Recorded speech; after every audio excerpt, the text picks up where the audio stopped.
no shogwa ne ekoso and ohwa ozo ko no kwa himfi ho and sana hwe ne ekoso hwa akoda ye ode ne tena ne nchen.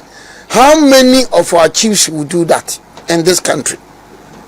No kwatena akoda nchen na konfona obaye no oye kura no de franka no koton bi enko better security reasons memprem no, but look at so transparent, so open. Now any time me ko ba bibia me ka o say to the second asema bala wo de oye wadam funti bala opa wasemunti opa na asemti ete se wo ka Bawumia asem any time me ka bere Bawumia wadam funti Bawumia ye onuanti. No, but I'm being honest, I'm being sincere. Then what happened at the university? So Nema I call, so how they organize it. Na say bi baka say Ashanti nas ase yaketu bia hwe ne ode yes abronum atenankonya. So when you hear say bi heka say Ashanti na konya yaketu nas ase yaketu bia metim sere sa mere awade Fababoni Fribe, the Benimni Abeka. Look, in the Ashanti history, when you say regents, Abubano Koreninano, Ashanti foreign time of Bomudino. Ashanti to the first was from 1700, first started from 1699. But Akunyano Pradenchila, the Novi 1700 to 1717. 1700 to 1717. After 1717, no, Opoko Arama Street. Opoko about 1720. So 1717 to 1720 no. Obi bani a friend na Nakwamwa. He was a regent. No regent in Ashanti for near less than all mandrimba no. 1717 to 1720 no. Na Nakwamwa no ene buy. But Osha in year omo Amakwamwa de no. Opoko came from 1720 to 1750. Opoko came from 1720 to 1750. So what you say? After Opoku repair, na Kusia Budumba. Kusia Budumba 1750 to 1764. 1750 to 1764. After Kusi Budumba, there was a regent. Regent Vibakakra 1764. And this our regent and only a friend in Nana Kantanka. Nana Kantanka by 1764 no. Almost 1764 no pe for buy, and the for no buy was 1764 to 1777. 1764 to 1777.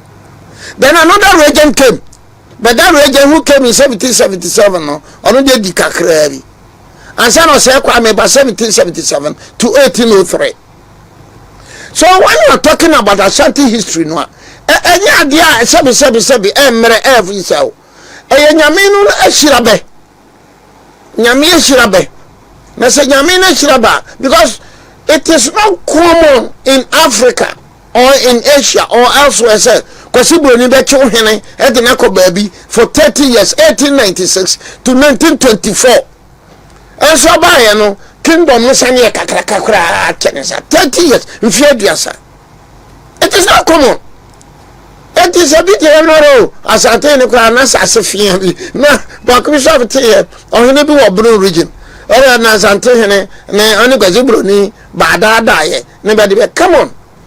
You should go back and read about the restoration of the Ashanti Confederacy in 1935 to 1936. Oh, here, Miawano. Unimamba Kwasama Mumiamano. Or Hemama Kani Gazibruni, Ada die. Oh, Mianano. Because you see, Tama Sampa for Jamra for Mabasasano. No Sampa, the common boundary was Koti. Sampa's common boundary was Koti. Mono dia mamo on Sumahin Crofono, I have from Meno, Momo German for every year come for no bloom for Cote d'Ivoire they buy. So historically, no, he no hot. Mobile Kurano, Mobile Settle with Jankufa. So go for Bukuraka say, near Kwasibroni, Wada ye, na Ashanti for a year. You are not being fair. And then Metisa Sahinika say, Obria Buakura, Neshra, Sabi, Neshra, and Sabi. Oh, my sign and Auntie say, when we are talking of the Ashanti, Obria Buana, Ashanti, Kwamine. ye boa na nya Ashanti na ye Kwaman. It started from Kwaman. What you say? Ena be ye Kumasi. And to that extent, you know, Kwaman Kurani Kumasi ni amakom akona. Kumasi ni amakom. Ma obi nya na dwene say Ashanti history no be kon ayinko am. Kumasi any amakom akona. Amakom was in existence before Kumasi. Kumasi ni amakom akona. Kumasi ni amakom akona. Anything dem ma opokuware the first no. Ne papa ayadu efi amakom. O say to the first no. Ni niaba ne be de ko ma adu ware ye. Yes. Enti Kumasi ni amakom akoda. Ena ma amakom Kumasi defeat amakom na amakom nfo no etu pansam ye no. Eno bi na bi kopie nkuranza no. Eno bi na ko bi kopie bafo no kopie nkuranza no. Osa bia me nka say I am the say on fanko. But I'm saying say ohwe buo no a because kuyafo no bre. Nti ohwe buo no so o de aburo no ko Burkina Faso and Togo. Obviously circumstances of the situation no be ma no de akọ. Ghana ha koko aya yetoi. Price no do da bi ni Ghana koko no price no wosora. Cote d'Ivoire for the back. Cashew edu ba bi akosempa kokwanse krom. Cashew no nebo no se Cote d'Ivoire de no wosora. Be the free Ghana ha ko. Se Ghana de no wosora. Be the free Cote d'Ivoire ba. That is how the system works. And you know, we can't say what banning one. You what banning. But you know, other families be diako. Pam no try no other na banning no. Say sika bobeya modern man soldier for a policy board no. E sending na no. Photo Bruno, photo atidiano. Na kuyani no so no ho no. To a reasonable price. To a reasonable price. So I got you for na do baby. I am me hwe kuyafo no so side. Oh, mama yantina se de kwa rose. Arose, Mr. Speaker. And Mr. Speaker. You look at the other side of the coin. When we do that, we are not being fair to ourselves.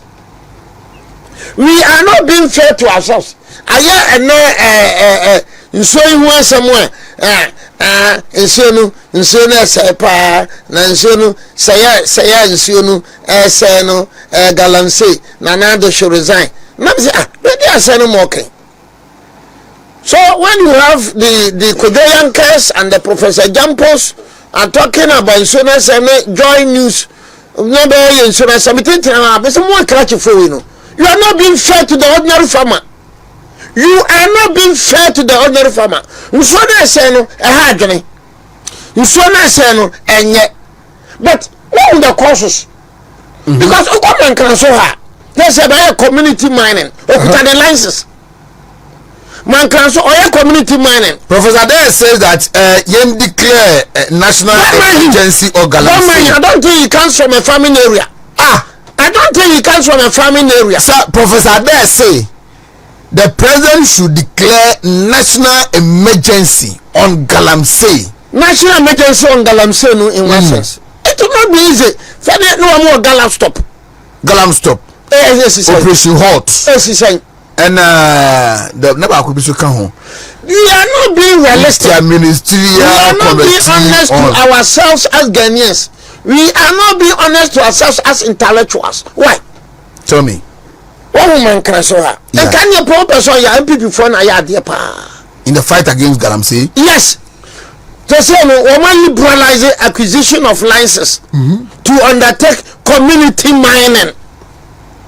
Yeah, can you cry your story from say can people for na because woman liberalize acquisition of licenses to undertake community mining, and it's a very remarkable achievement. First na NDC wo na NDC paying for no ono anya na fidia no de akoshe ho no akoye say koshe NDC launch a program wa kwatia. Baba Jama was attended then the deputy regional minister. And program launching and youth in mining. And the NDC sorry, I don't know if I have to chip in here now. My brother Ringhard from Takka sent me a message that the agriculture minister's Eka say more ban the export no government will buy it. Oh fine, thank you for the correction. Yeah. And then me that's it.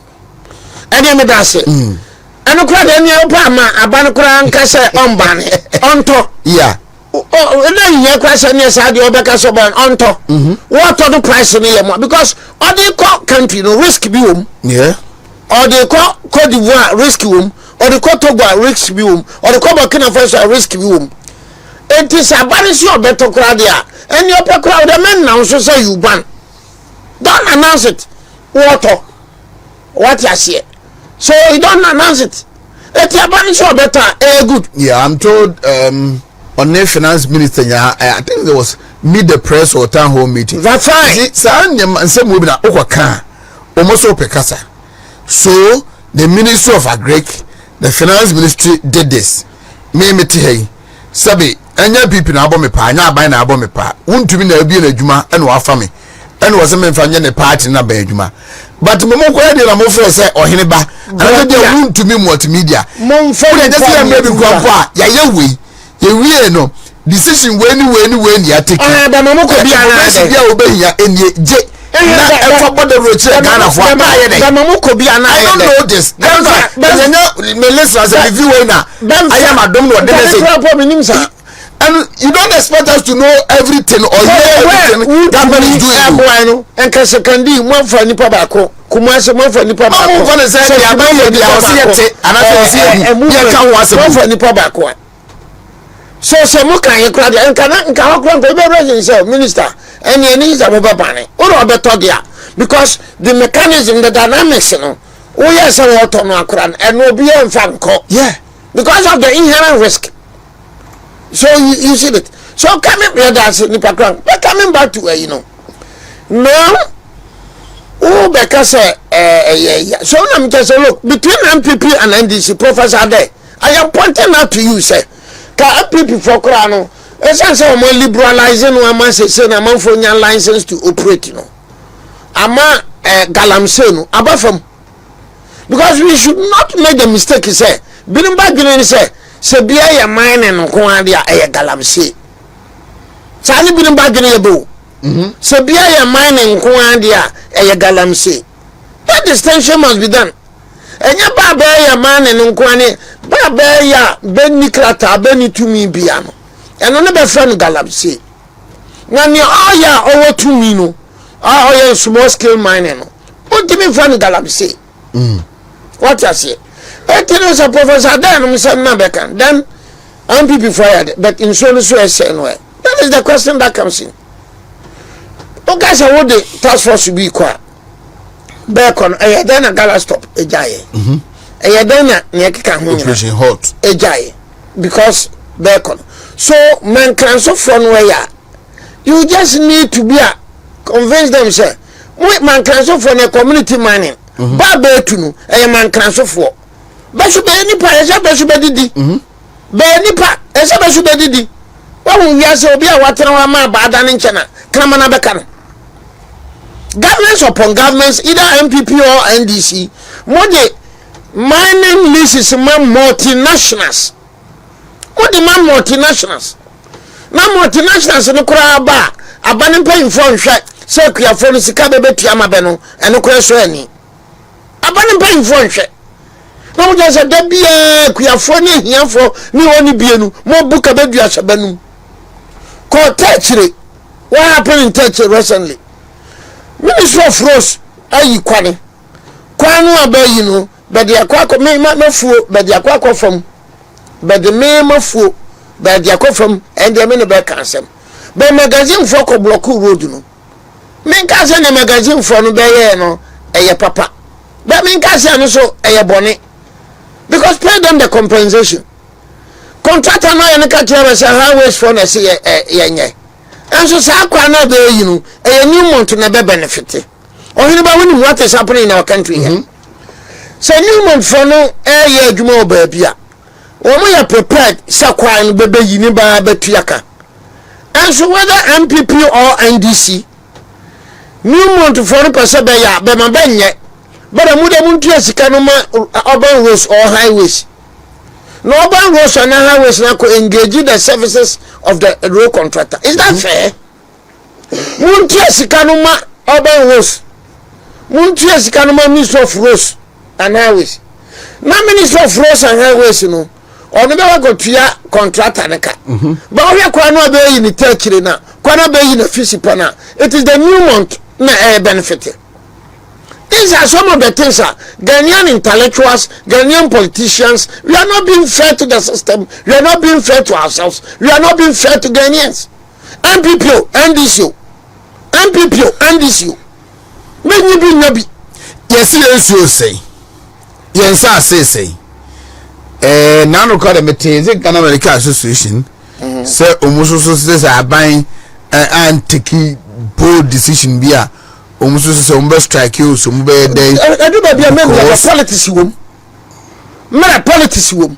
Because as you are talking now, yet some no wakan. Politics room, Professor Jumpo, Joy News, Kamina Kando, Professor Ade, any politics.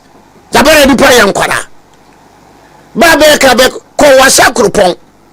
Ko wasa japa. Ko wasa bodie. Ko na ko asankragwa. Ne ko ka kire be say, na munsu esai, na mani no munyai. Be ka suru say akwa no free fan buy. We cannot, our farmers cannot continue to be hewers of food and fetchers of water. They cannot continue to be hewers of food and fetchers of water. Na crash for more the pain. Rese. Me say what is happening with Newmont? Bebraya bubu wa muda na gu bebraya sa wa moniema compensation has not been paid. But the question is humanity so why say we see no. I agree. I'm trying to make us say me she be mase ne be ye no nyina no be nto asosa. But I'm saying say it is a very dicey situation. And very delicate. Very dicey. Dicey and delicate. Very dicey and delicate. It is a way a doctor. Now so kolebu o konfanocho o heal. No traka say aban mra sana bono ya camera. Ko wasa krupon. Ko japa. Ko bodie. Ko asekregwa. Ko kachiro be say me a doctor. Say mo nyama na eno amoye no. Be do ba yar sabia menhwewa. But you have been back at you. And now, through was a couple. What can I say? Was a couple 205, 206, 207 million was a couple. And so the ordinary Ghanaian within those areas in Inano, Kodiaso, and I got your person a good yaso. Quite young free. Because you have a good. And the number of people who are engaged. If you go to Takwa, now me call Takwa. Now me call Takwa no. One me yakesi bi o braba bo me etimi ko do bede me ko na me fa university o get into the university no unsa benkum nifa enu unsa benkum no mine ni bi ekoso but NDC for mpayinfo bi dia but you know nyanti a me ko ade me say oh eye good no say na be si ye no nimbi say be say benkum nifa no say NDC for mpayinfo bi dia be fa nipa say but benkum nifa no ko be fa nipa kwa 10,000. Say NDC from paying for Bidia and MP from paying for Dia. But a money paying a Juma, Takwa Krum, Yamini Huye, Benkum, Woko University, Benkum, I will be supposed to say, Nifa, I will say, but NDC from paying for Bia, they have license. I don't have a problem, so I NDC or CPP. And yet, I'm on your son for being a meal, Bribuahe. And can you win? And for that, mommy say, no crackahene. But the fact that Nippon 2 no quantity for Nipa about 10,000. So are you going to tell them say benye adwuma no? Na baby amekoye no, case na amekoye no. Mbisa beka chem say a go through a. They can employ about 15,000. Wow. They can employ about 15,000. And this is what came money here bia. Now look at this. And this also ya doctor Otumfuor o kolebu na mwanya ya. Amanwa send Professor Ade no moye no. You're not looking at the issues very well. Man canso can I do with sabi ka fracture. Baba wono na asase ne nye. Eti benya bro, onya banche. Onya nyame anda roma. Sika piem. Benya list. Nyame anda roma. Sika piem. Na se be ya, just advise them say munhwe ye na munso na say. Wo se kropo na mkoka kire obi say, madam fo bi o na me chiaw or filling station. Was he on a match China for asase no mo si China more. Madam for back so operate DVL nana mumio no champa manye no so madam for no cham ana meka kire no say na say munsu obese yo ohia so say he woni ma working so abede ba ha na otwe bia eno so ma obi adwuma apart from that no the ordinary person who asabio what he was sakropon what board is able to buy professor there what analyze no so we no be a bit matter most of them are because you see Ghana Water Company na no be complain and you body na mom subvention professor there what do we go why should you have a company very big company that to say Ghana Water Company na body mom subvention is that fair now sanka ye kan ye kapa dia nyamisi ye kan nokura enka sa bottled water enka nya Ghana Water Company kura na kai so starting first e wa hefa yeah na wa hefa na bela kwa betwa wo mu na work no betwa kasa program betwa wo. The truth of the matter is that some Ghanaian intellectuals, some Ghanaian academicians, some Ghanaian politicians, some Ghanaian lecturers, some Ghanaian farmers, some Ghanaian lawyers, some Ghanaian preachers, etc. We are not being honest to ourselves. And the Ghana Water for so bokoko I say ya hwe be do be gisi kransu about so baby baba so obaje bosi ankotonsu. I'm not being cheeky, but I'm being very honest. Baby, Ghana Water to say electricity ya. Kosu nyane. Obi asini fie kra no per meter. Bra kra say no wanya meter. Wasi ni fie na o per meter. O dia body down no o tim kosa na meter say. Directly dia say na waka. You are encouraging illegal connection. Because man si fie wie. Fie ngra de mintu. Meter mo aso. Ma yem fie ma ye bibia wie. Me per meter akobo ho. Bere kra bra. No being my ya. We are not looking at some of these things. Ghana professors, Ghana lawyers, Ghana lecturers, but I be no tra. No bakasa tra. Befe be no tra. No bakasa tra. And you ask yourself, now when I'm okay. Professor there, near walking, and you're simple, sir. And as I sit here, now to say na member. Now to say na because I make this stuff. Yeah. But me ba next 2 weeks there me ba ese me ko kwasuo me ba ese me ko kalo domasefo no a ewo ho no be fra me se lawyer bra ne be ye plan maye ne fa communals commission be fra me no be ka kire me se wa ma ye de ba manipa foforo se wa ma ye de ba manipa foforo oso nwe ewo dwura sa have a lot of clients who are because clients are of lawyer bro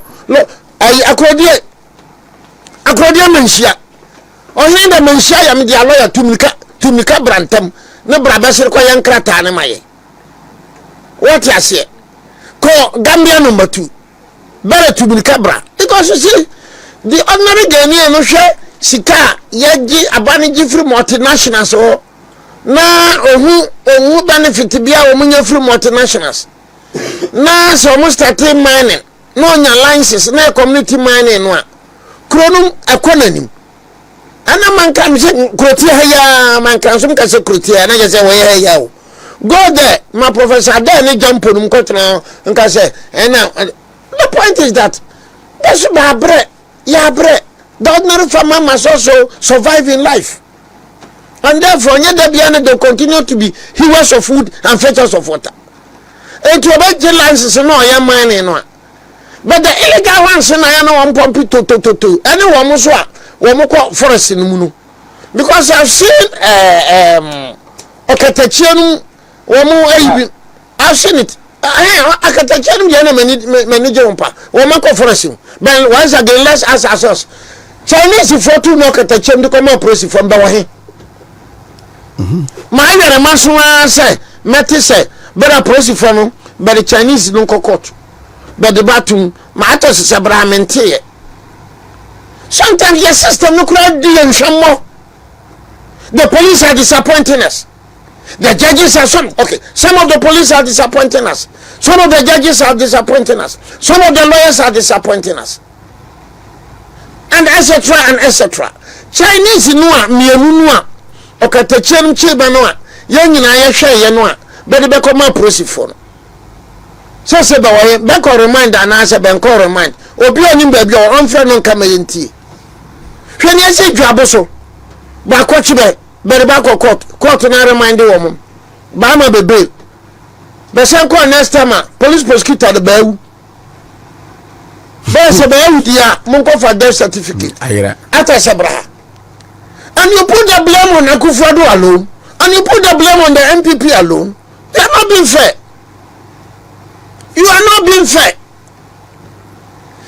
Because your case was secondary high court. Na me clients ni fi bonzai. Na ye tuom kokogu. Na ombe fra me. Me saman bonzai hena wa wu ni bonzai hema, eni bonzai tenankonya. Ena ye ko secondary high court. Ufota amididi adanse no.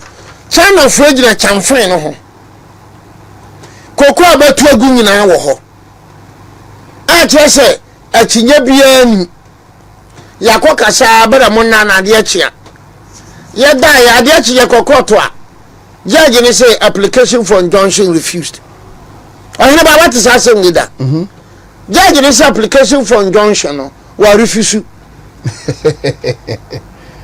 So do you put the blame on the MPP or do you put the blame on the Nana-Addo alone? It's a systemic failure. Bonzoke. Yeah. Elemele. But excavator be a kosiwo. A person for to excavator be the echo. Or the pickup or kwako charo person or almost stop. A person for Bonzoke and kosi benana be police station. The whole DC. How do you see Bonzoke wa manchino? Yeah. Professor there, now wa hefa. Professor Jampo, now wa hefa. And you think that NDC from say, Mumianya Galamse as a issue. Ah, Namoka said Dabiani Yawu Yanima, Yadi Frasha Kosurana. I call this Tenhak tactics in politics. Yeah. Tenhak tactics in politics. Manchester United. Say government take decision on illegal money. Tenhak tactics in politics. Tactics no. So Manchester tactics in politics. Oh, okay. Manchester, baby, I go to na jayane city koye na jaye team share ye Tenhag na me tedi thank you ye be program no so akona 30 na ye share mo say won ka ho asem a why are there na say na Manchester you support Manchester be ball ahwan hwe o the first goal no it was ruled offside no me na here da be share ati go monye na preko na ka be na preko oh is Tenhag tactics in politics. Professor Jampo, Professor there, tactics in you think Omu yes crusade no say Omu di suma ba na fidiana because we are nearing an election. There to make the government unpopular. There to make the government unpopular. And I answer mra kwayam free. Ghana water biduma na answer na Ghana water no. Ipa China aging so free Ghana water. Na Ghana water kwayete kwa me nkroma pension no. Abana musu ma subvention. What is abana koma belakwa? Kasa preko. What is abana koma subvention? They are not being fair. Sa Tenhag tactics in etwam. And the hands flick tactics na bobolo. Utie. O you ba utie mi. Ya the hands flick na bobo. Anya Tenhag. Hands flick no one timu say me the Rafinha baha. Na or combine with Omwa. Na let me amana. Very good. One. And since 2018 or 2016, Barcelona said no went to my chanson. Or my chanson Valladolid. So and you make old strategy na MTV na Kokubuahe as far back 2016. On just a video no. Kokubuahe, Tony Oben and President Mahama. There's some Kokubuahe kai. President Mahama no hina hobby. What is no President Mahama na sure about amnesty? What is the meaning? What is the implication? And then they're talking about politically exposed people. Why Why political exposed people means what? Why political exposed people? And political exposed. Oh yeah, no, I could Keti Jamfia. No, I could Kisi. Both Kisi. Won't to me, won't to me. Both Kisi. Won't to me. Handsome mining. Won't to me was in mining around 2005, 2006. Me kura me 206 no. 2005. 2005. Handsome mining. Won't to me. Won't to me in 2007. Won't to me by a permit for the workers. Resident permit 207 won to me so be say me boa say na won to me lawyer ne anantahene Ketijanfo has been in mining for about 30 years. It's not that obey a national women organizer 30 years power and will take advantage. Kisi kura dia our concession will give Kisi I am telling you chairman Kisi and Northern Regional Chairman Samba. They have concessions in Guinea. Concessions in Guinea. I see. Munya political exposure. NDC free. Mara it has a late ethics for youthfulness. Now, Professor Jamponi, na baby I agree. Na baby I am defending and that is a mean diminution Bawumia ba. No man defend the Quran ka be kwa me ne hwane. Anuntina mama me nia gone. MPP rally I say at any point in time I'm reading, any point in time I'm monitoring the TV stations because SYZ na koti mo Mugabe masi ni be twabo nyina na me recordo na ma ba join news na so be kan nyina na so mitie na ma ko wezo en so be kan nyina na ma ba Zara Zara no ya dagbani mente na do anu am ye program in English. Now for my baby to me, what the counter, no one this idea, no movement, no one this idea, and no because Bawumia, I must make sure that Bawumia succeeds. As I said, me yama Bawumia, it is not the position I may occupy, but the fact that I sworn heaven and earth, say me Bawumia, obey my penny. Many no esa be yam mpanyini na ma pagya me sa akoswa ka to me Nyankopon. I fought a good battle, I found a good race. Nyankopon me da wase na me Nyankopon so onni me hwamoda yeah me Nyankopon onni me hwamoda say na me kan Lionel Messi mame omo bi say ni say kata ya be ko finals na be dan oh my God is not cruel. Lionel Messi mame sana me Nyankopon so no onni me hwamoda me Nyankopon onni me hwamoda na me ka kire dabia me ka kire Bawumia se me se ma wakoma ntutu mama wakoma entutu na se asase wo so na me pokura tutu kogupu mu a mansuro Yesu ma odi wanim odi wachi Yesu ka wo wa mani hui wa bebrese sasasie ni dani butu bipo tutu kogupu mumpa Bawumia esuro no ka wo. I've been telling my brother Bawumia, I've been sending messages. Mira jira pinti o umma wakuma tutua bibiatum Didi, have faith, have trust, have confidence in God. My party in 1992, let me a lawyer. But I can tell you, said this is the time I overworked myself. I've overworked myself because yes, many so. Professor was saying ni prepare and we are going to win. Sure, and we are going to win. God is not cruel. The signs keep getting clearer and clearer. Oh. And we are going to boldly written on the wall. And we are going to win. Because me Nyankopon the inner voice. The inner voice. Me daily guardian, Roman Catholic, the daily guardian. That them say, ma wa banu na me nu nhwammo. So when I hear NDC for no wa man for no na I'm say And sometimes you find it quite disturbing. About Malik Basintele, I say Dr. Bawumia pocket. I say, but why do you reduce politics to this level? Why? President Dormaahene is all book. His my first coup d'etat. Go and look at page 154. Page 154. Mahama no can some ni disco wansam. Mahama. Anya America. Anya Bawumia neka. Anya Nkromofo neka. Anya Christopher neka. Anya Otumfuor neka.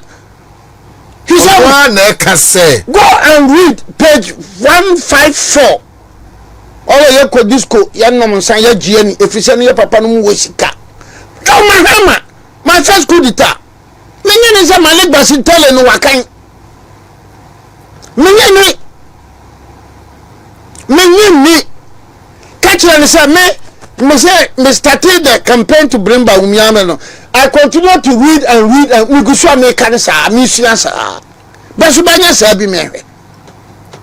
Banya sa bi me hwe. Se bebeti my sa. So attach ya ko gina ba bi ko ka say, "Oh, munyi nyame aye. Ya na nyame ase. Ye benya mampanyina. Onno monsa." Ah, we bo bidini. Attach ya bo bidini. Yes, it been Nura. Oh, bebe ni. Ekutia so ni Nura. Ana sa de ni wanu e.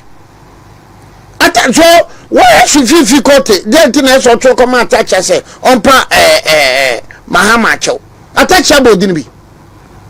Fifi kote. I am telling you, sir. Modi amu batum de afofa ko baby. But attach ya na lawyer, a seasoned lawyer, a responsible lawyer. Asemo ka bo bidini. I will be me ayi dan kwaku aboa. Also you be am pena yi pa. Dan kwaku aboa na dan o try as I say ngrofo bi ko wi aponche. Kwami se fa kai dan kwaku aboa. O de ngrofo bi ko wi aponche. Ne be kun wie ye bibi am betwitwa na no. Ne ba ma nan bi aketo. Nkora ba be ko wie nketo pa o. O de ei adi de wo hwe ni yo na hwe akora ani pa ba fa keto obo ka kote yeto. Sa dia si. Wo hwe ni obo fa keto ei. Obo ka kote yeto. Obo so ni yaketo. Sa ba ni so obo ya obo no. Ele be nyaketo. Obo fra no. Ole bu me hwe ni wo hwe ni obo fa keto obo ka kote yeto. That is where President Mahama and now the Malik Basintele and then people are making unnecessary noise. Now, but I could be say, NAPO supported to assess NDC Bebu Masarachi Umbeku and so forth. Yeah. And about so say Yankopon Krada. Yeah. Look. I mean, Trasi. So, NAPO say NDC for Bekum as so for na year. NDC, and you know any PNDC, and I'm boa. Oh, Rameboa. Anne. Good. Mama Kutapa Mutin, Mama Mobeko TikTok, no more than a no bri boahen TV, and then a no bri boahen TV, YouTube. Lawyer na no bri boahen TV, lawyer na no bri boahen TikTok, Mubinyam. Winning. From 1982, January 1982 to June 1982. January 1982 to June 1982. Nipa ni PNDC yaku womo no e wa Ashanti manimu no e ya 99. January 1982 to June 1982. Ashanti region kwa nipa ni PNDC gba nso be ku be ya 99 na NAPO de no kan so for no muntie. So for bi ne for no Otumfuor asare. No Otumfuor asare na so ne my Lord is not shepherd church. Otumfuor asare be she na sondane no be born tuo no be tuo born was driven already with bullets. Anya PNDC na be NDC 1982 begin say Malik Basintele na nso ne be ngono. Professor Jampo, you cannot tell me say by 1982 ne be ngo. Someone can ya Professor Jampo, go and read the death and the pains of Ghana. The death and pains of Ghana by Michael J. So what can Makaje book no be no. By January, let me take note of it and make a pay and kind. What you be? Me Yeah, give me a copy. And that's simple. What PNDC make sure says a book no. Hey, everybody will be the book. I see. It is not easier to get the death and pains of disaster of Michael J. Picture na there chedi utuka bedi bibia bonani no. Picture no. Then Kofi no Ghana's revolution perspective. Yeah. Michael J book no nya. Ubanya bia gisa brochire Kofi no nya. Ubanya bia gisa because obi we say Michael J no NDC for no PNDC for we say kutawa. Baba what problem ba ku? Then SIB report, Special Investigation Board report on the murder of the judges. The judges. Professor Jampo, what can Sankrata Wenya? And this is from point free. What can Sankrata Wenya? From January 1982 to June 1982, Nani Prabakube 208. Mra, every January 1982, Ekosi June 1982. PNDC nini pa bakubano baya hanu ne wotwe including Frank Yaro brother of Hilal Imam including Frank Yaro brother of Hilal Imam. Now edi fasare dia no but so for baby wom na ya fe no Joanna Asian. Yes, Joanna Asian. Bako jiha babo Joanna Asian to mpaso. Hey. Jiha on a hospital bed. On the hospital bed Joanna Asian hospital bed. Pa hospital bed. Jiha 1982. Wow. Nasa I only know of Otumfuor. Yeah, Joanna Asian no ko Otumfuor saraso ni bi. Eti time about ko attack first na ntokwa bae no na journalist ni pro ni be no to hospital eti be ko kumodi fu asare no ne be share sunday no me be share a sunday. And the history of this country, it is the PNDC and CPP banku and babani Jehovah Witnesses. Sorry. In the history of this country, the PNDC which metamorphosed to the NDC and the CPP. Nipakum share these two governments. Nipakum share these two governments. And I challenge anybody know them as a one. Comment on her. Na me amato airtime. Call the Tomo. We can say PNDC, NDC, and then CPP. Nipakum share go. These two governments, until who shall be what NDC, no, then the Malik Basitalis and the Professor Jampo. Me can't you say, no person, no cano. Send a podium, maybe a minute for a cry, and fear me channel. And therefore, send a poor cancer, and a Bawumia cancer, but a million kuma, movies are me, mammo. Mena me master historia, million kumano. I think deliberately the NDC and the anti-MPP groupings, are on a course to gag Dr. Matthew Buku Prempe. So I can't say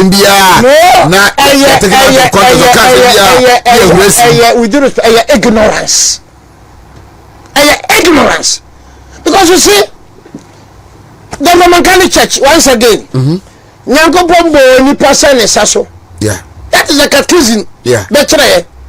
Nyanko bombo oni person esaso. Created man in his own image. Into so dipa da nyanko bombo so na. Yeah, what quote from the Psalm. David in your kind. But you answer the Roman Catholics. So obisi weti. Nti obika se nyame ada ane nyame da. Na say kind of say dia because literally you are trying to say say dia bi anipa yi bi nyanko pon bi.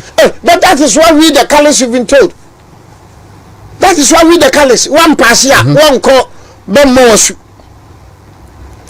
No, the concept of God is not easy and simple. The concept of God is not easy and simple. Practice Pantes pantes ni ye ba bagiri se nyame wo bibiem ahane dua nsuo pantes no ono de se ode sika no kura atwa dua kura no wa ba ye bone. Pantheism is a religion. It's a form of religion. Pantheism. So even the concept of God, no, and simple, sir. And simple, sir. The concept of God. Nyame mau, and simple. Make a mau yeah. So you know, and look at the context within which he said. He said, "Look, 24-hour economy." Ubaya adwumato no se o na se nyame kura no oda eti so kasa se mo ya wakasa tiobi oda bebe bubu asonda ne bebe bubu nkam in 1982-83 aboso kan masalichi anya for PNDC de bubu no mumbi sabe se ba bere na pol makokase na pokokase bebe bubu masalichi benti bidano why na bubu masalichi aboso kan what was the reason behind that the distraction? Find out from the PNDC and the NDC. Find out from them. And then we'll be born. Find out from them. Sa ni patu eti na nimba bakubano. Unu. Ni ehu pa no. Tubi. Bako na your friend Akavi. Obene Kronu ebene abo from Volta region. No edu sinika sepa. Bekwache no. Bedre ba mortal regiment in ho. Ade ache ye no. No ba abo na kunya tabontra hye ni padua. Then there is also another one. Also, he was the chairman of the National Federation of Traditional Healers Association. Also by Kumo, she nobody. Joanna, sorry, Joanna Sendian. Mr. Frankiaro, Dr. Hilary Memia, Bakuno. Regime Sabagana ha, sent on Diago Diazambuja, Ebaye. Regime Sabagana ha, Nipakum, Wajashegu, Atrimodere, Apobo, Asisre, and the CPP. And the PNDC and the NDC. Let me repeat. Sanya baya noche from Paul no better. What is your coin? Abana coin, and I want it. Want it. I'm not from Paul. Don't hear. Oko contest CPP flag bearership. I'm a Dormaahene woman. A channel. I'm not from Paul. Now, what is a Banamona Ashanti? Also, I disqualified from PNC. But I want to answer the that is called Bawumia na pony on PPT.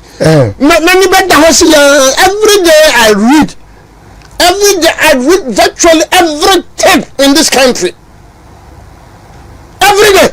Because Oko fan people ni bisa amatra and defend sa mosque na sam no na dia de na. Because people for ya apemwa. Maybe I mean nipa ba akope bia na me ribi ni betima defend na sa. But I no correct. So what can someone someone? Because you have been canny.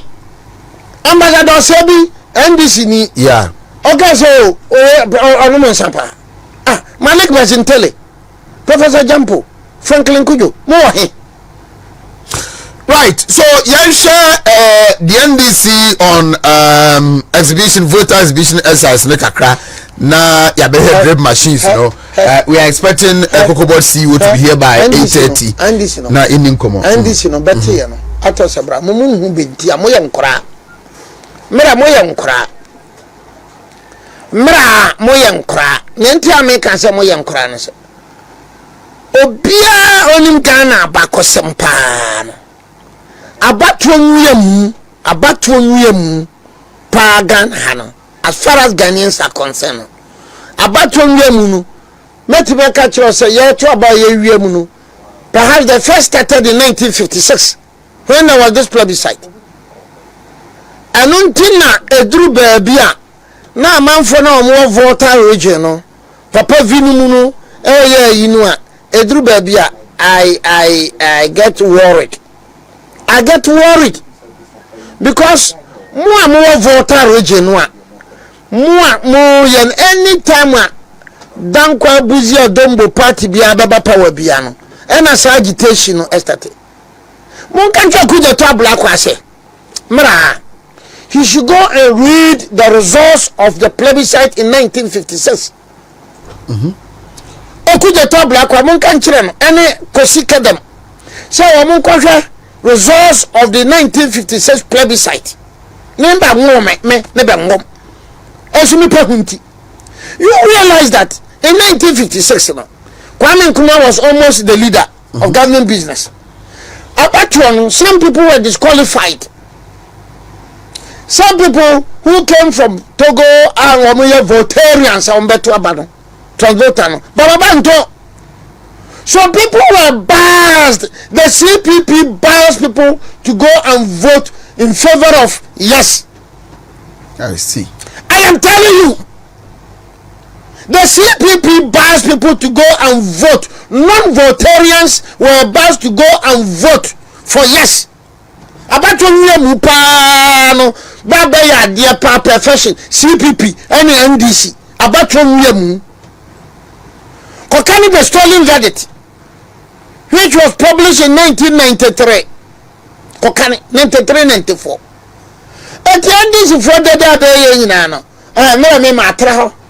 me matra. Let it be on record, say.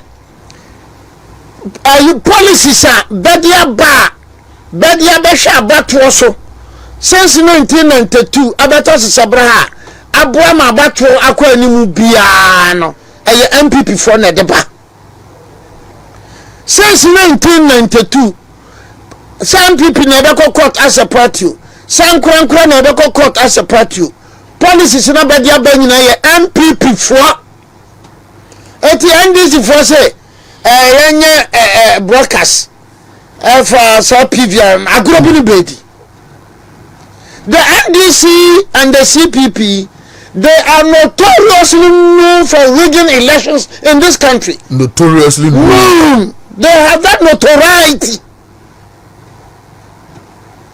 Now I go for the kano okay no correct. Also, you don't have regional DNA. I am not correct. About you, don't quite busy done before. No, it is not in their DNA. Anybody, fast forward. Now, so what can Abu Ramadan case in one? Two Abu Ramadan Evans Nimakon. Go and read two judgments. No, Koshe, Bua Ghana, Batu, Mani ye.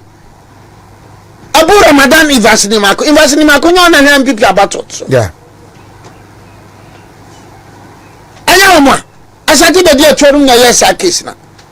Now this Otumfuor, to the extent that Otumfuor no kura court to say special voting no say be special voting no ben kane.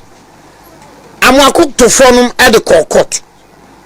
Ena atuguba no mo ampena so na tukuba kachira Otumfuor se ya dawase ya kai 1980 Ghana law report Otumfuor versus the Attorney General no be pese be limam ta no be pam the Chief Justice no apalunu the reforms bebre 1992 93 MPP versus the Electoral Commission MPP versus kwa Lukmansa owosunyane. The Supreme Court case of Lukmansa was the Electoral Commission. The Mocha was then the General Secretary. Poor man of the Supreme Court now was the General Secretary of PNC. Go and read the Supreme Court judgment. Plenty. Supreme Court and High Court judgments in Ghana. Yet to me, Enyansi saying in an MPP for Nkwaya. Now, Baba Trawa say, Namudi are saying mocking. One seven okay. About you, Sapon, you know a police commander, no? Kotoko Sapon, yeah, so okay, yeah. What about High Court judge? I had anybody unity from police service. I just want about you.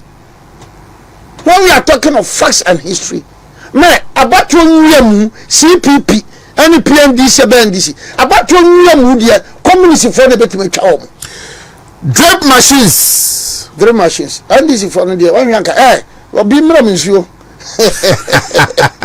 NDC for no mra manya be se na komantan ye kokwa na se me makochiri chine kwa masuo tre me nyankopon na me nyankopon ma me nipa saban na di MPP anim ni yanya ne kagre ba yi no drip machines ayada na buy drip machine was not a decision na ekoje parliamentary approval to that extent no MP bia ni wabetumi akase ne common fence ka ana NDC nu na President Mahama wako yeji President Mahama wako yeji when nkwara are talking of bibia be mama na koyani no ai na se the machine no ba na se obi photo ta monwai I said nkatia come on amanya Ashanti the President Mahama oni I said nkatia mo kasa say ya na asese amanya Ashanti Akufo photo kura tare drip machine ho Akufo no candidate ana be candidate anya una we basa ukoye Akufo the black and white ukoye with the colored anya Mahama anamboa anya Mahama yeah bas brand anya Mahama after see a book cost so much anya Mahama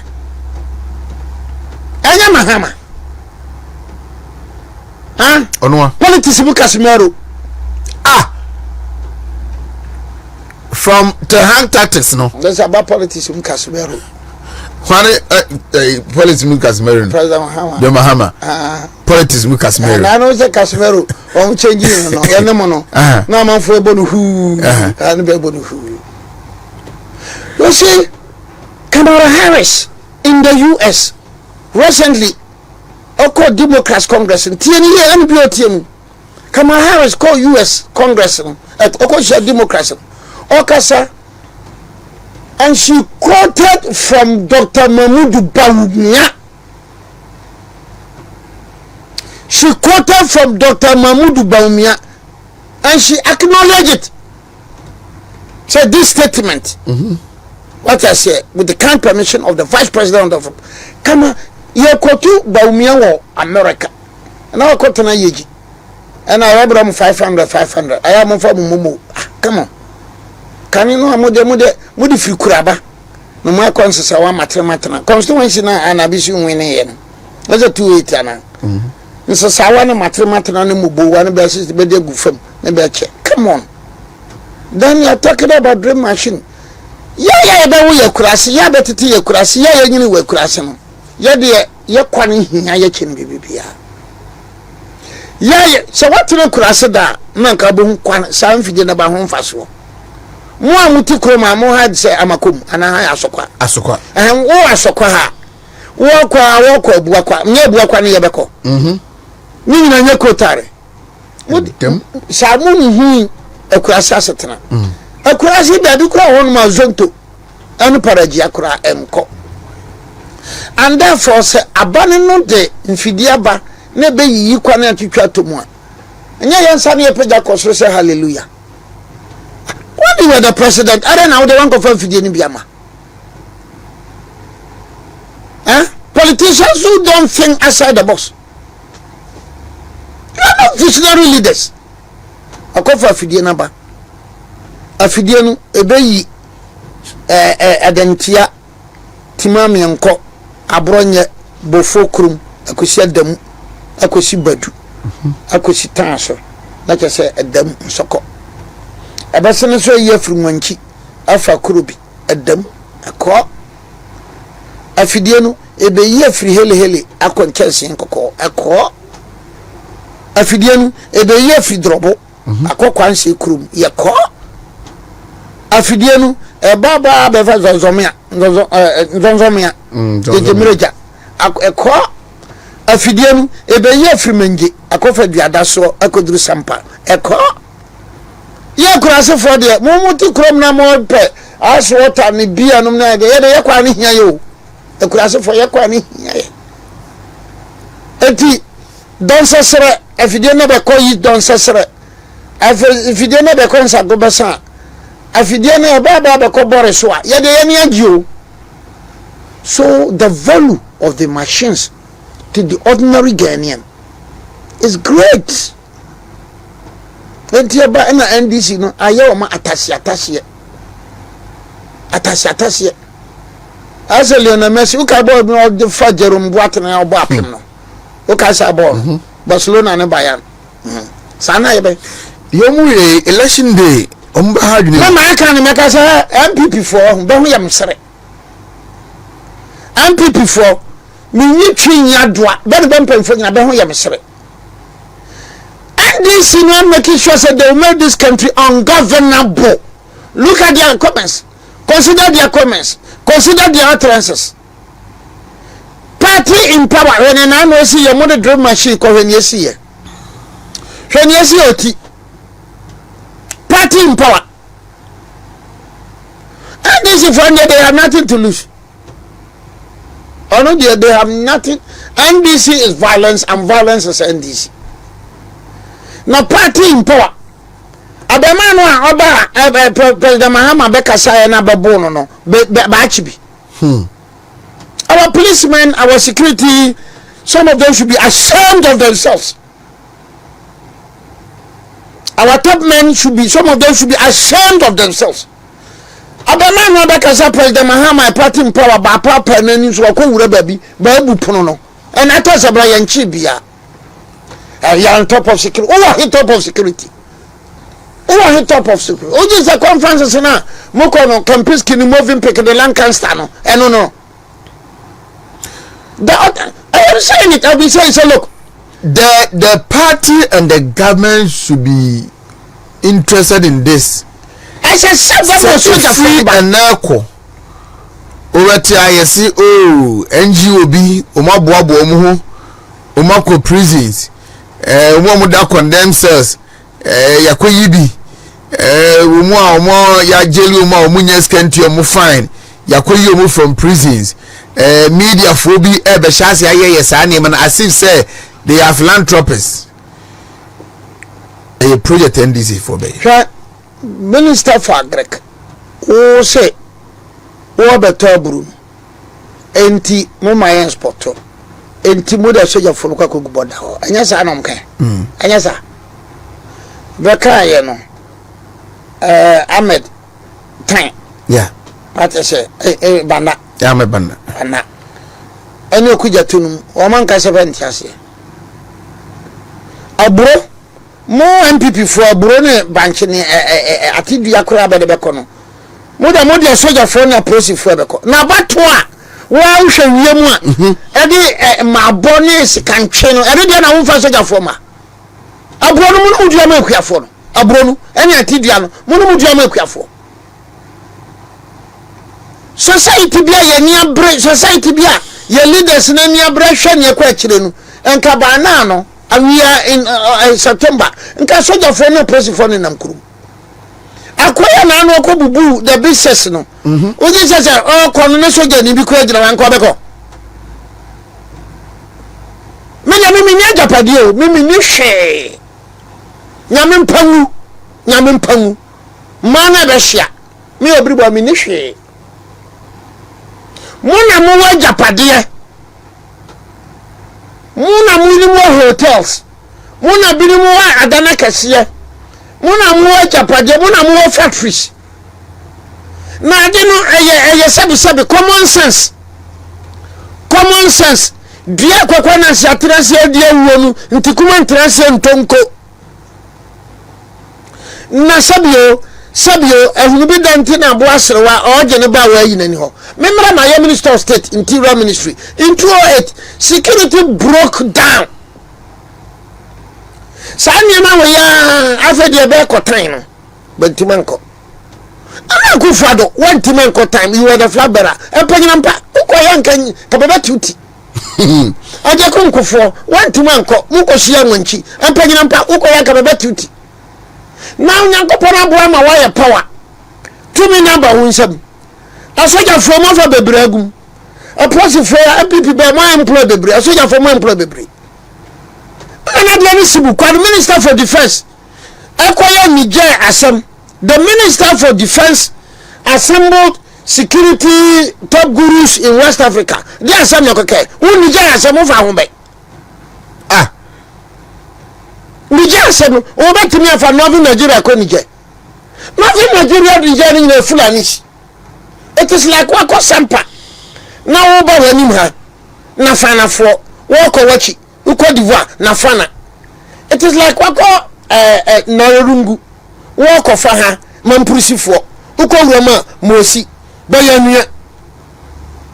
So the speed, I am challenging the Minister for Defense. Say, speed, according to the alacrity.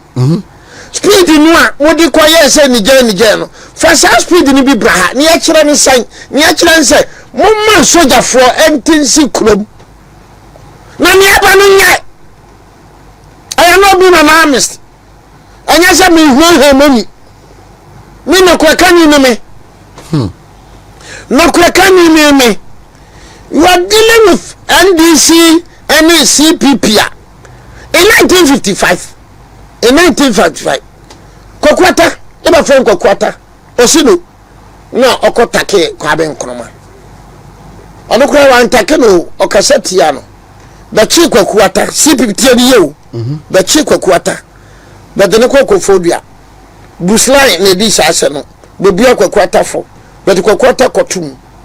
Osavo ne nani nyina Kokwata be yi no ewo mu am be che Kokwata CPP for kochi Kokwata but Kokwata koto condemn themselves. The same incident na to Kokwata in 1970 Ebo Hartford oye Kofi Abrefo Buzia bisa Buzia mabanche Ebo Hartford. So you should know the two traditions you should know CPP ni PMDC ni NDC ni Antino science no actually science no chere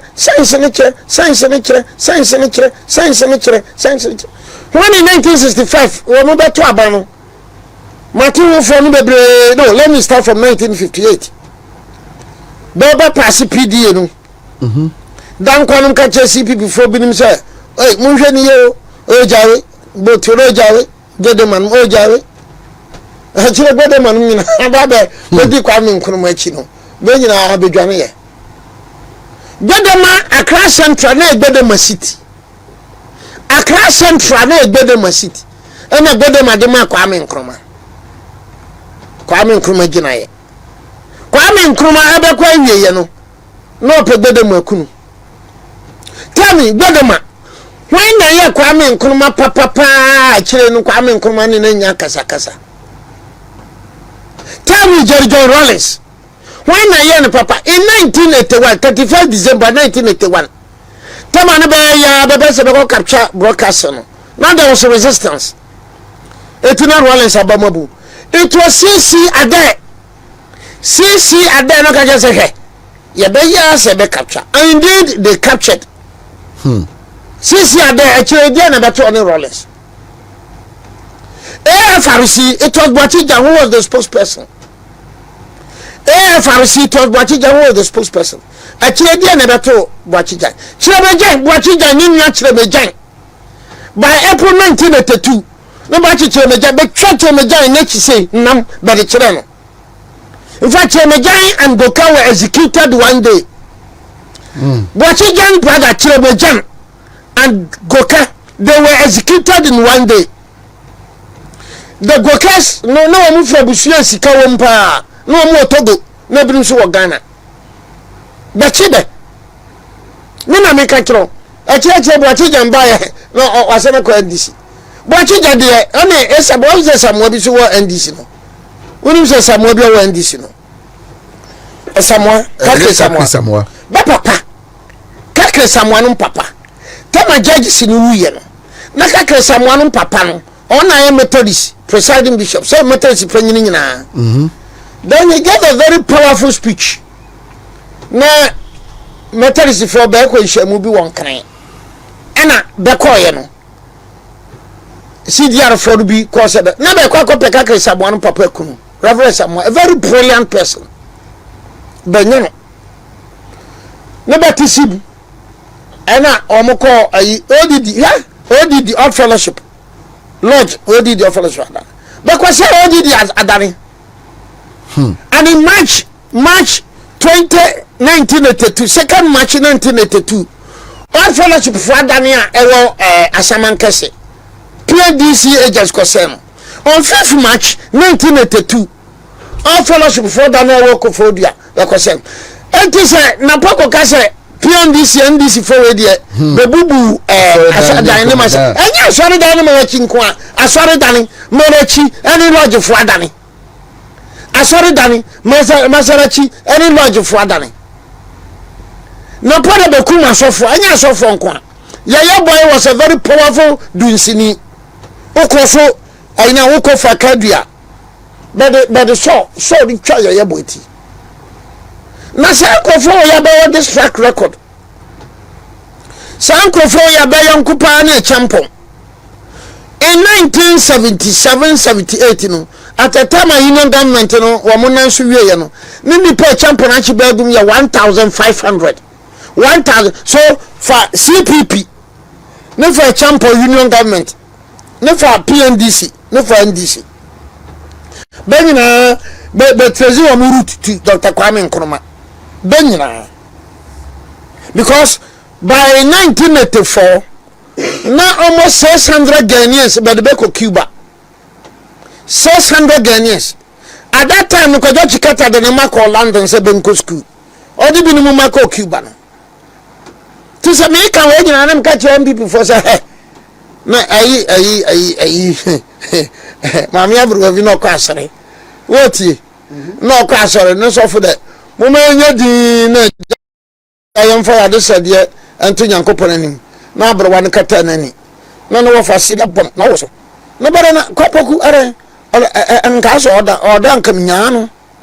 nkaminyano oza nkonyano mama na or meditation of ken. I know the track record of PNDC and NDC. I've read a lot about the CPP. I've read a lot about PNDC.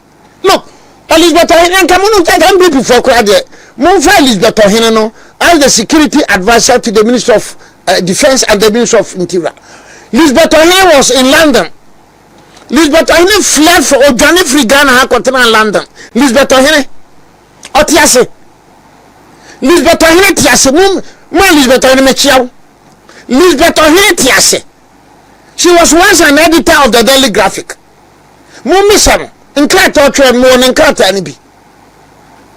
PAV and Sanu Mewa, Lisbeth Ohene is there. President Akufo-Addo, Dr. Bawumia, mon friend Michael J, mon friend Lisbeth Ohene, mon interview Adabuga no. Adabuga, Adabuga no ne fell out. Huh? Sad madness na, wamuni PNDC bayi na echire wamu ohemfa. Malek kwa yankunu. Muni mwesiye. Na sanko fo wa chifu otafo bara nipa wa wi dawuro no olo ba wi aba abanyi na chinye nipa no ye ba ye nyina ba person tokwa ne mra ba ye prepreja the signs are there wherever you go. They are bullying and intimidating the MPP for na mo ka se duru hono ma wana be ko agent amamu ene mpenfo mo de mo ma na be ko party agent mo de mo ma na be ko because mo be ye bibi ama ya hu se dakro ebia president yes you be broadcast to the nation.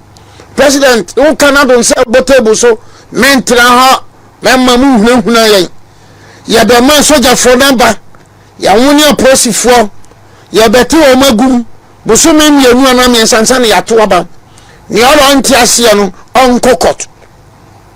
That simple message, President, are you not prepared? The Minister for Defense, but the Minister for Interior. And this is forever. Look, we didn't go make chef also. Montana one can say about Jango, Amosomo, Mokwade. You don't joke, you don't underrate what NDC is capable of doing. Political party in 1992, Central Regional Chairman, almost shares it good so. What I say, NDC, what Jaya, what could join ya and Yadane, now what Jaya Nedane. NDC to say CPP, to CPP. To say to CPP. Certain NDC, and CPP, what a chairman, Madame for the Mincho Subay. violence into turasam chama wadanfo na menche usuban entu ka CPP asem uka kwa men kroma sama na NDC for na giaginum violence na people for no muntiase nyadinsa you take that bia bo soro mo da apathy enya apathy nu eya didija enya de apathy be soro bere o people are pathetic wo mbe so bo akoto aba kanen we na 96 ni 97 no eni obo nsanu ni be eba uko mochi zongo ufra ba ni ogba uko alaba ufra ba ni be eba uko nwenchi ufra ba ni be eba uko tachima ufra ba ni be eba eni ha etino MPC no someone hweye MPC no mo esam ko share president MPP national executives make sure say you go and meet the president at the Jubilee House. Be brave and honest and tell him in the face, straight in the face. Man, penny, ya catch you say, my soldier for no, NTC from Benny oppressive for no, MPP national executives. So President Donya, you must all resign. What do you from a position? Because say you're calling a way the executive doesn't have to go to the president. So you're away when you mana. No, I was so tired. I went to my uncle. I was sign. And the signs that you were before election 2008 and then the CC and you are president today. And you know you need to be told. Hey, na minkasa. Minkasa.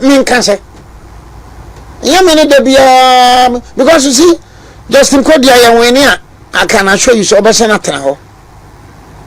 17 Yawenia, Obasanatana. Happy before the Nebempane Nkugo. I am telling you, and that has been the hallmark of their tradition. Traditional. Bempen Kuguo.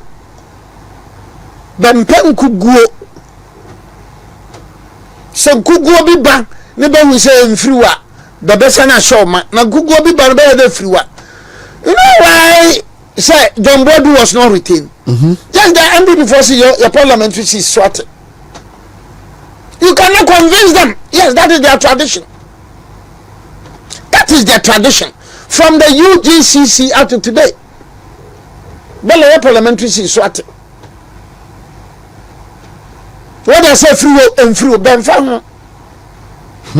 That is their tradition. I just come to 40 years. Say you lose 280 no. Nyame man nkwa ma yasan ben wene no tiase.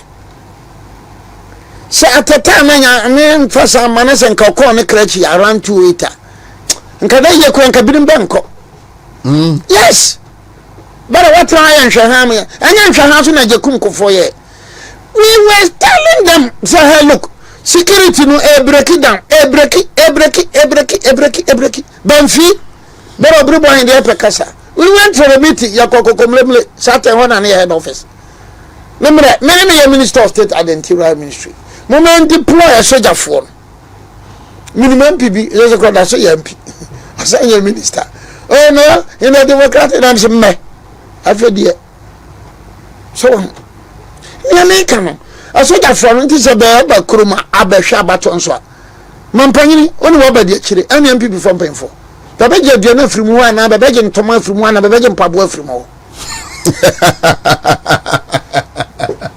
na minkase moda soldier for ekobo ba ni se be mfa aburo na se atidua ende moda soldier for ekobo ba ni na soldier for na buro ni atidua ni na be de ko na so oba Ghana for ho tobe na be to abama wa aburo na atidua be ya na wo pa unya abroni atidua de o soja fo ekonante border no so abroni atidua de o soja fo galanse de o soja fo nko stop ma one constituency bia every na ko one constituency bia no anya hwekura mo ma soja fo be se miensa the sora ben rese President Mahama do 24 hour no ho security no na se unya 24 hours security na nya disco magana ni da na sumunyo no magana ni ko dwomo ontimi nko magana ni ko foba ontimi nko abatwa no kura mo ye no nipa ni so ko na NDC for tata no a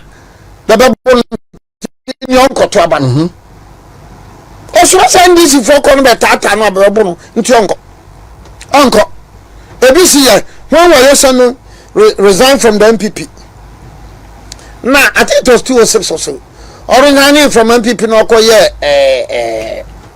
by elections no there were police stations in Tamale Satan na ya na unu who ko say no be hwe wanim na ye abuduni and now young people here but all by the ball.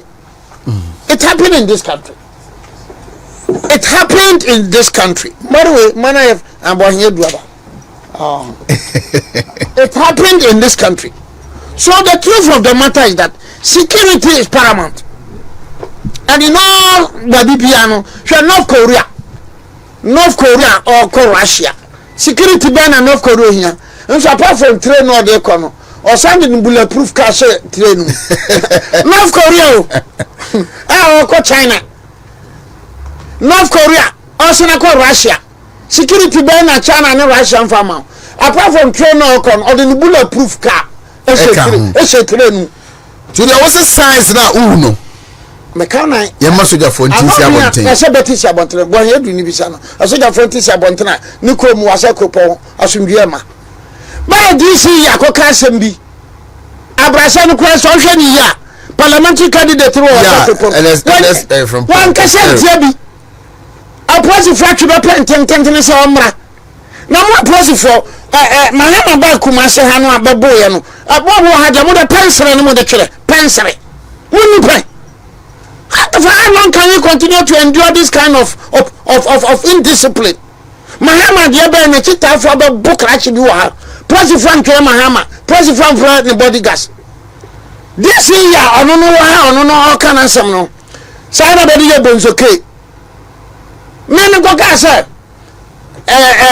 about to the register baba for. Na se obi ko sunlight. Na se okoto aba.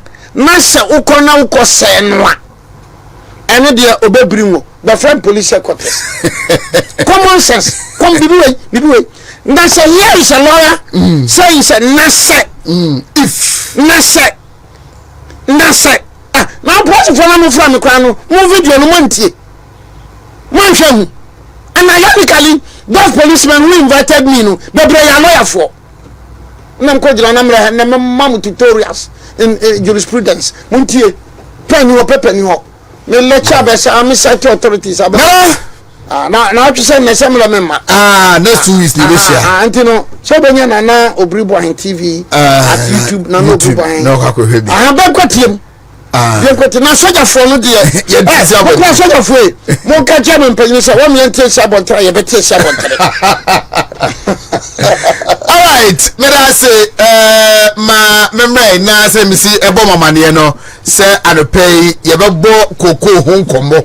Na yene Coco Board see you Onwunyam for Joseph Boahin Edu me papa is kozi Edu e bi ni aprekope eti arope etrase na yedi enkomo mantene mabo wana mo chance sports be ban mo franchise sports na be ko achi kakra na yabo nkomo wesu ehia pa papa ma chen ya me de na pum to say nyamena do me ho ye pa akwaba soso ya de nyankopa ase adwuma mu so adwuma boko adwuma ye de nyankopa ase abuso afọ me ne Coco Board see you anase pani pa